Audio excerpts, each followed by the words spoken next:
Hi, everybody. My name is Susan Cornelius. I'm the lead mentor for the Innovation Core for the University of New Mexico at the Lobo Rainforest. I hope that most of you have heard about the Lobo Rainforest. And what I'd like you to do during this conversation is we're going to get some chat notes on the bottom. If you are doing whatever or have a question, and I've got a note from somebody telling me that they had their screen off intentionally. If you can leave your screen on so that I can see you and we can pull your faces up, that would be fine. But if that doesn't work, please feel free. I think is sound on, Cecilia? Because I was thinking we should leave the sound off and they can mute themselves. Oh, okay. Yeah. That way I can see everybody and you can ask me questions whenever you want to. So Francisco and Tien, if you want to turn your sound on and off by yourselves, because I'd like to ask you questions while I'm teaching and make this interactive, okay? What's my background? Well, I'm the chief instigator of my own company called Accelerate to Solutions. Accelerate to Solutions is one of 7 companies that I have created. However, I've coached more than 450 tech startups. Actually, the number's closer to 500 right now. And I've been significantly involved in the launching of about 70 plus startups. This has all been since 2020. I cut my teeth on doing this sort of thing in California and San Diego, where I had gone after being in New Mexico most of my life. And now I've come back home and I've been doing this for 6 years here at the University of New Mexico. Specifically today, we're going to focus on something that's called the pitch. And we're going to do a boot camp on that. So let's get started. By the way, you can connect with me on email and LinkedIn. And I think this is going to be up by the end of today on the website, so you can go back and take a look at all the references that I'm going to use. I'm ready to go to the next slide, Cecilia.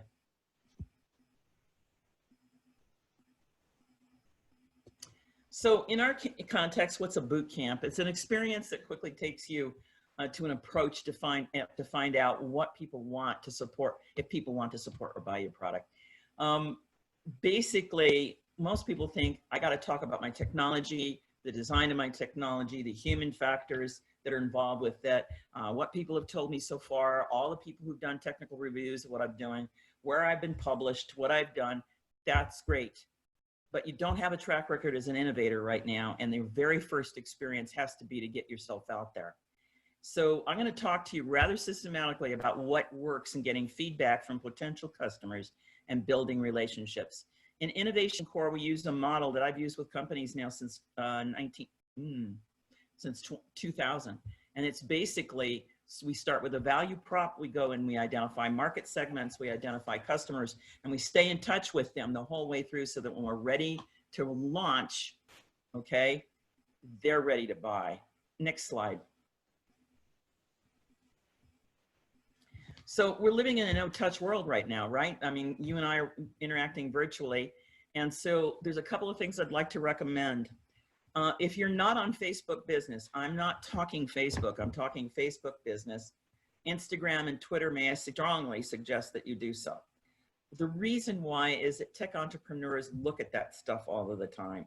And we're looking for who comes up, who's launching, who's working. Why Facebook Business? The very first thing you're selling is yourself. I experienced a $900,000 deal for initial investment in the Walmart parking lot with an entrepreneur from the University of California, San Diego that I was working with somebody who knew me in the space of 15 minutes. They make up their minds by looking at you. And so that's the focus today, you. If you're a small business and you're selling a product, for instance, you own a restaurant and you're trying to do a pivot right now because business isn't as good as you would like, sign up for PayPal or something similar so that people can easily pay you and deposit into your bank account. Those of you that are living in the Valencia area, the Small Business Development Center is not physically having hours right now. From the standpoint you walk in there, you can talk to them. But both in main campus and at Valencia, where I'm a mentor there as well, lead mentor there as well, you can contact Vernon and or Christopher, and their phone numbers are going to be on this, along with their email contacts, and you need to sit down and talk with them. They've actually got some great courses where they teach you everything you need to know about the legal and business pieces that have to be set up for your business, okay? I'm not focused on those parts. That is something that as a mentor and a coach, I'll tell you to do. And we'll talk about the timing of doing that. But we're still focused on, do you have a product? Can it go to market? Are there any competitors out there? And has anybody already done what you're doing? So let's go to the next slide, please. So whenever I talk to any entrepreneurs, and I was like this myself, you know, I wanted to talk all about the technology. The question becomes, what is your innovative product? Notice the use of the word innovative. What makes it different? Now, I'm going to share with you that most of the companies I work with pivot at some point. By pivot, in entrepreneurs like myself, we don't speak English, I don't think. Pivot, you know, normally when you're playing basketball, it means you turn on your foot, right? You turn on your back foot when you're leading with whatever is your dominant foot. In our business, pivot means your product pivots, your marketing plan pivots, your customers pivot, you pivot the technology. That's what we mean by pivot. So what we need to know is, at least initially, what's your innovative product? Who cares? So who's your potential partner, channel, or customer? Now, what's a partner? What's a channel? Partner is sharing in some of the risk with you. Channel is somebody who's willing to get your product without sharing the risk to the market and get something out of that. How do you know? There isn't a single solitary grant out there right now that's not asking us to be able to answer these questions. So whereas before we were focused on the innovative product, now we've got to be focused on both the customers and the innovative product. And we've got to be able to tell everybody at a drop of a hat what our value principle is. Let's go to the next slide. So what's a value prop? Right now, I also have the opportunity and the privilege of being the lead mentor for the National Science Foundation National Program. And I'm working with tech companies to get them eligible for $50,000 grants to go out and figure out who their customers are. And the interesting thing about that is the director of the NSF is brand new, and she would like to see the technology. She wants to see what she calls a deep technology. Please look that up after the program is over with. Deep technology essentially means it's going to take a while to develop it, and it's going to get developed in phases, and it is a game changer. That's what we mean by deep technology. So the first question we ask is, what will the customer be able to achieve that they cannot currently achieve? So one product I worked with last semester in Innovation Academy for the I-Corps was a device that sat out in the field of solar panels, and it took a look at what's called photovoltaic irradiance. In other words, when did the sun disappear and not hit the surface? Because the power companies at that point, the power companies on the grid, have to make a decision to either go to their backup batteries, another field, or they have to buy power from somebody else. If they don't do it in 30 minutes, they get fined $1 million. So what was the standard? 20 to 25 minutes to figure out what the clouds were going to do. He came up with a device, and he was a postdoc here at UNM that did that analysis in 10 minutes. So what would the customer be able to achieve that cannot currently do? You will be able to avoid $1 million fine and make the decision as to whether buy, use batteries, or switch the grid within 10 minutes. I'm got to tell you guys, he had 3 offers while he was in I-Corps. So what difference will that innovation make? We asked the customers, and they said it's not time, it's money. And to the market, it meant you don't have the number of rolling blackouts you've got in California. To people, to the world, same sort of thing. You have control over your solar energy much better than you do right now. Does this matter in a world where there's full sun all the time? There's questions about that. The device can be used for other things. But in the parts of the world like Missouri, Kansas, like Saskatchewan, Canada, like England, like Russia, like Northern China, like Korea and Japan, this is a big deal, and they're trying to go to alternate sources of energy. Let's go to the next slide. So what I've told you so far is this thing we call a pitch that you need to be able to do in less than 90 seconds. What we have a tendency to do as technologists is we go to a networking meeting, meet with somebody online who's interested in what we're doing, and we sit there and talk all about our technology. That's not what the customer wants to hear. They want to know, is it unique? What pain or problem does it solve? They want to hear clearly your name, your title, and your company name. And if you haven't formed a company just yet and you want to call yourself CEO, then grab the title. If you want to call yourself founder and principal, do that. Describe how you're going to do it, better, cheaper, or faster. In this case that I told you, it was better and faster, not necessarily cheaper, although it did turn out that way. And how big is the market? Well, the alternative energy market is in the multiple billions right now. Can I claim in my pitch that I'm going to take a piece of that? When I hear somebody who's a startup telling me the market's 7.8 billion, and within 3 years, they're going to give me 7.8 million, I have to sit there and go, how? I want to know how. So this pitch starts with, hi, my name is Susan Cornelius. Have you ever thought of how it is that companies who have a technical product that they want to launch, or small startups get an effective launch? Well, it's something that we call mentor-driven startup. And there is tons of longitudinal data to show that it works. My name is Susan Cornelius. I am the founder and principal of Accelerate to Solutions. And I have worked with over 500 companies to help get them launched. What I do is I work with them, and frankly, they pay me in terms of stock or part ownership, which, by the way, as a mentor for UNM, I cannot make any money off of anything. It's part of our code of ethics, and I know because I wrote it. How big is the market? The market in mentor-driven coaching right now is in the billions. I don't take much of that huge market, but what I do is give people success. And that is why I get referred from company to company. So that's one kind of a pitch. I have different pitches I use in different situations. I once counted them all up, and I think they were at about 1,000. It depended on the company that I was working with. You have to be able to come up with it fairly easily, and I'm sure you can do better than I just did. Let's go to the next slide. So in my pitch, did I talk about how I make money? No, I typically, in that kind of a pitch, I'm just meeting somebody for the first time. But you're going to want to be able to eventually have what is called a 15-slide pitch deck. Why do you want to have a pitch deck? Well, in Innovation Core, we make it to that point, okay? And that is the first pitch deck you're going to put in front of investors. Because when these 3 companies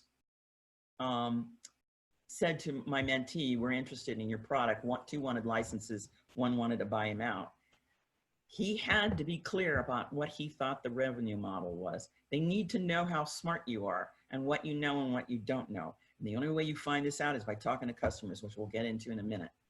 The team is critical.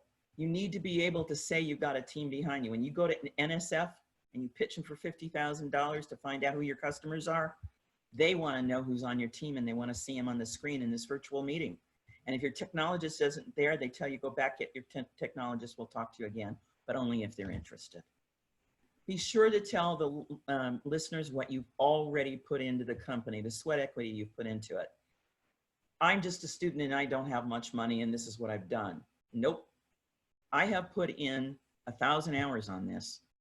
We've got the prototype, it works.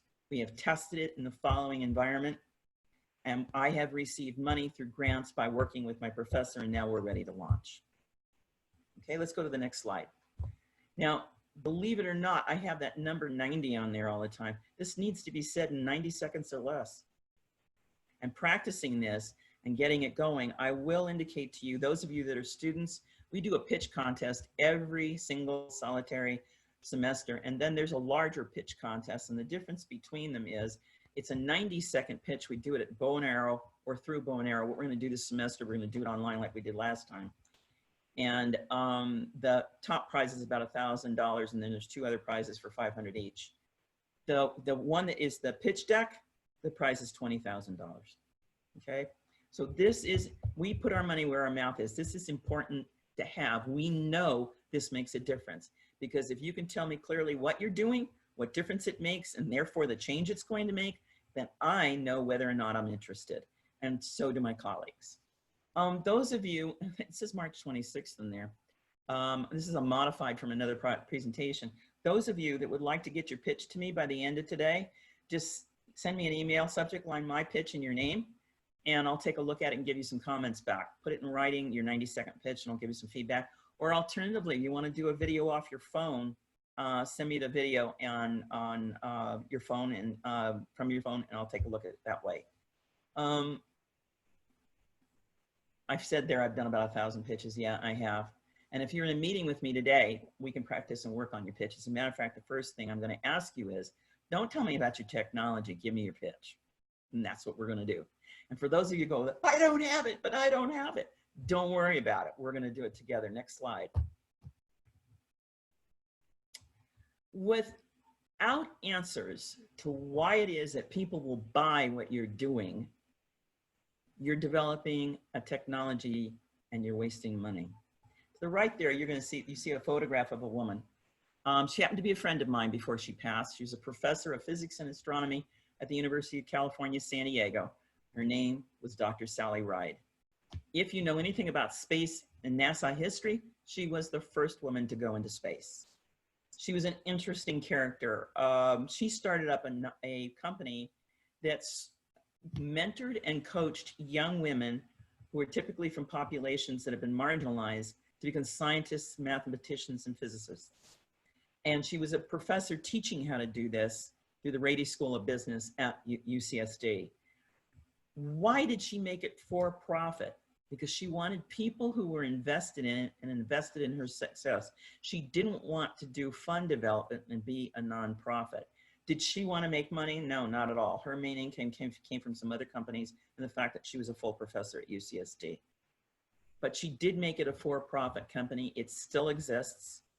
Now, value proposition. What was the value of what she was doing? I think you've got some things going through your head. Can anybody share with me via your microphone what you think the value was possibly of what she was doing?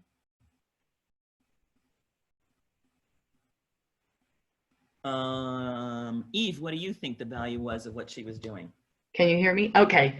I don't have my headset on. So she was basically building the entire United States government and world buy-in of two items: women in science, which is this underlying value, and the other one was science itself and how it works to solve problems. Exactly. Very well. One of the core modules every single solitary young person who was involved in that program learned was scientific method. And a lot of what we do in setting up companies is scientific method. Thank you for that, Eve. I really appreciate it. So what else do we have to have? We have to know what our market segments in. People will tell me, oh, we're going to solve all the problems of the world with my product. Or I don't really know what my market segments are. Well, here's the deal. We have to know what they are. And maybe we're going to predict it's one thing and then we're going to find out it really is somebody else. We need a product description, and we work on something called the storyboard. I don't know how many of you love superhero movies and cartoons and things like that. The ones that are really critically modern and the other ones that are more old-fashioned. A storyboard is developed for them, and it's drawn out in pictures. As a matter of fact, a storyboard is written for every movie that's ever pitched, and a lot of times developed for authors for their books. So this is for your product, and it starts with one segment that has one slide that has to do with your how your product works in the field, 2, how it works, but not your magic sauce, and 3, what its value is to the market, okay? This helps us develop our pitch. Now let's get to our pitching. Let's get to the next slide. Oh, there we go. All righty, hopefully we can, so you can't, I don't know whether you can see the bottom of this. This is what we call a Foursquare tool. And it starts on the bottom right. And it's because I find that people, if they work backwards and memorizing stuff, they do a little bit better. So we put together customer interviews. And how do we do them in a no-touch world? We do them on Zoom. How do we figure out who to talk to? We ask them via LinkedIn. How do we know who to talk to? We ask them via Facebook Business. How do we know how do we get them to call us to have an interview with us? We put up photographs with the permission of the interviewee on Instagram. You see why you have to be on it? This is how you find your customers. So we tell them in the bottom square, thank you for the interview. We talk briefly about what we're creating. Aha, that's where the value proposition comes in for 90 seconds the first time. Then we start asking them questions. What are your goals to grow your business? This is our product. Can you tell me how you might use our product? How do you think it might help you grow your business? What are you currently using right now? What competitors do you think I have? We can't be scared of that. We have to admit we've got competitors if we got them. What features do you like? What features would you like? How much would you be willing to pay? What markets should I address? Do you see why you're interviewing your customers? You do this, whether you're just whether you're selling my favorite tamales in the world at Dunlap's on Central, or Duran's, excuse me, on Central, or you've got a new solar irradiance device that you're going to put in the field. Over there under pitch, you're going to summarize what you heard from them. You're going to do your pitch again, and you're going to ask them, and you can play with the order of these questions. Did I miss anything? And is there anything else you would like me to add to this pitch? And I'm wondering if you have two potential customers I can talk to. At the bottom, you close, you summarize your goals. This is my timeline. Can I send you updates? You want to stay in touch with them. Why? As they see the development, you never know when they're going to become an investor. You never know when they're going to become a partner or a channel or a client. Now, all of this, I think, is starting to make sense to you. And it is what successful companies do. Let's go to the next slide. So what's next? By the end of today, you should be able to find this boot camp online or latest early tomorrow morning. Cecilia's going to put it up. There's the link. I would say tomorrow morning. Tomorrow morning. Okay, good. And there's going to be another boot camp and continued in October. What's the date for October, Cecilia? October 14th is your seminar on customer discovery. Hour one. And then October 21st is another boot camp. Another boot camp and individual sessions. If you're a UNM-Valencia student, you may be eligible, or a campus student, main campus student, you may be eligible for I-Corps. I really heavily encourage you to apply. The application is online at that link. Let me tell you something, they're due Tuesday of next week. So get to work on figuring out whether you want to join. What happens? It's 10 weeks. We work real hard on all of this. I'm going to tell you right now, you really put yourself into it. You learn how to do these pitches and get in front of people. You participate in pitches, like the one that has the $1,000 prize. You do participate in that.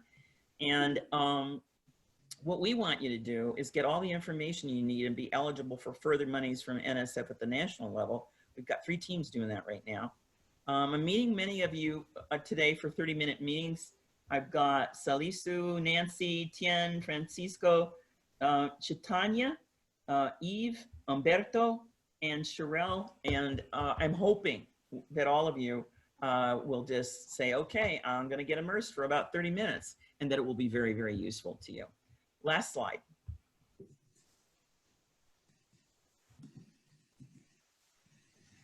This is Voltaire wrote philosophy in the 14th century, but this is sort of behind all we do with entrepreneurship. There's no such thing as an accident.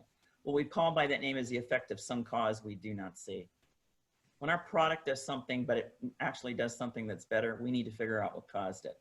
When it fails, we need to figure out what caused it.